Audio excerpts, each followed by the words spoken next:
Out with hot girl summer and in with silent girl summer. No, really, women are running to book their holiday free time in vows of utter silence. It's a new thing, and I bet that this would stump the minds of the feminists everywhere. Now, this is what Vice talked about with this article, and they said, Gen Z women are booking convents instead of beach houses this summer. I saw this kind of being talked about everywhere, and then I eventually saw the original TikTok that spurred this conversation. Do you want to know how bad things are? Don't worry, I'll tell you how bad things are.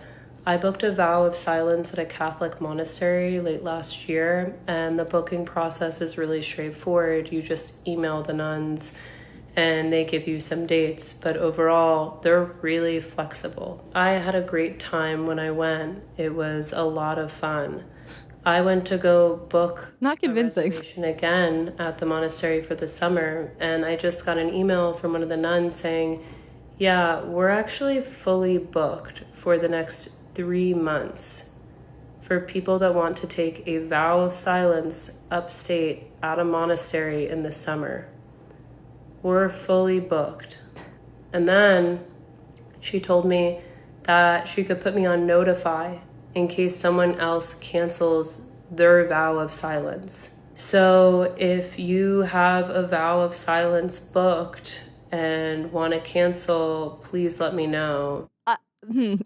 Although she was not convincing with her delivery of this was fun, because she really just has a very monotone delivery of things. I had a great time. It was a lot of fun. My mom's Puerto Rican. That's why I'm so lively and colorful. Apparently this is the new thing. Everyone is trying to get their vows of silence for the summer. And the comments here were just amazing. The call to be a nun is too strong right now. Someone else said, they're booked, we're cooked. This seems not so much a recession indicator as civilization collapse incoming. I don't fear a civilization collapse as much as I just see a reckoning of people understanding that they need to kind of find themselves again, that the world is too busy, that they're too distracted, and then they've lost sight of everything. I mean, I think it makes sense because so many people just spend their lives on social media and they're distracted 24/7, and they realize solitude and silence is a good It's thing. like the calm, the peace, but specifically the monasteries. I think that's funny that they're actually they're not marketing this. So the women are just coming. They're just finding their ways to the nuns. These walls were not built to shut out problems. You have to face them. Now, apparently you can reach out to local convents, Catholic or not. I've also seen other women, specifically on TikTok, talking about entering Buddhist monasteries and retreats to live among the monks and experience a similar kind of silence. But what overall an interesting phenomenon that a coveted vacation getaway for some women now looks like the stripped back simplicity of a silent convent. They're saying this is the new luxury. What an interesting thing. We are clearly so desperate for true silence and for escape from all of the craziness of this world that even non-religious women feel that they can only find that on the grounds of church. Another woman said, this is wild. The level of spiritual awakenings happening right now is astounding. As we've seen, obviously, we talk about this a lot with men. We're seeing this resurgence with young men going back to churches and finding religion, but they're saying that that is not necessarily the case with women, at least not yet. And here's another article just highlighting that. The Gen Z men are becoming more religious. The women, not so much, because they're noting this split between young men and young women. Yes, we are seeing evidence of this pulling away from organized religion in young women, but I don't think that it is fair to say that it is due to a lack of spiritual interest as a whole. And I think that this trend is an indicator of that. Every woman that I know who does not claim a certain religion does still tend to practice certain concepts of spirituality, often with the New Age stuff. They're clearly still searching. Whether it's non-religious women seeking peace from the very walls and strict rules of a monastery, or New Age practices like astrology or Reiki healing, I don't see a lack of spiritual interest among women. I just don't think they know exactly what or who they are looking for.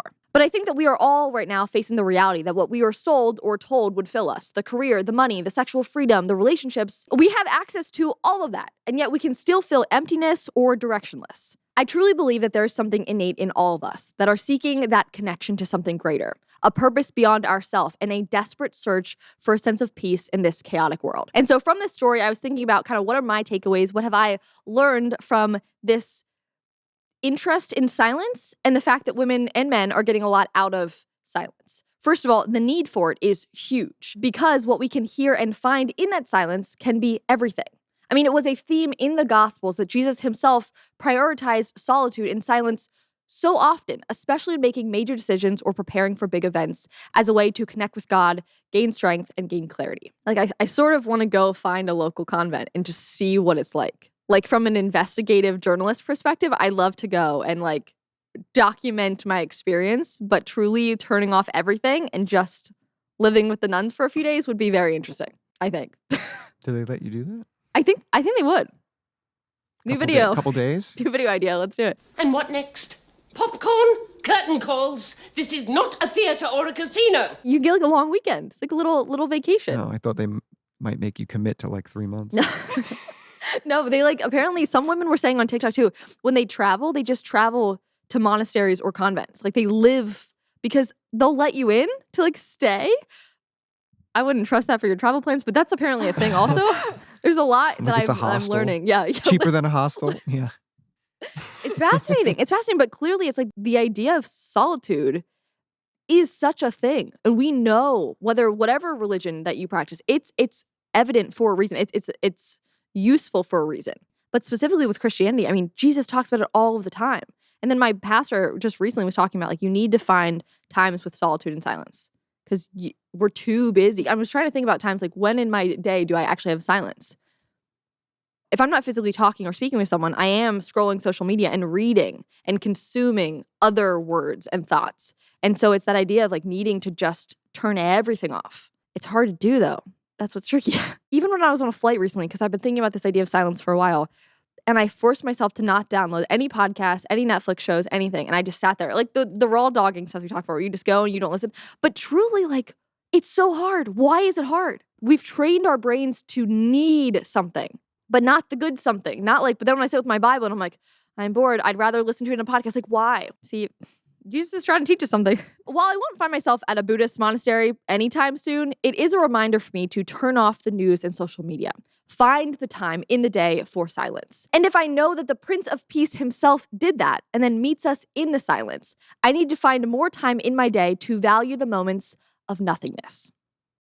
Thank you so much for watching today's episode. And if you did watch yesterday's episode about the Texas flooding, we now have an opportunity to bring real, tangible help to families who are suffering after the devastating losses. The Daily Wire has officially joined forces with EveryLife to help families within communities who have been displaced. Families, many with small children, are in urgent need of basic essentials. That's why EveryLife is directing all of their Buy for a Cause diaper and wipe bundles to support those affected by this disaster. And you can help. For just $50, you can provide a full month's supply of diapers and wipes to a family in crisis. Thanks to EveryLife's trusted boots-on-the-ground partners, these bundles are already being delivered to families in need by any means necessary. So just head to everylife.com/buyforacause to join their efforts today.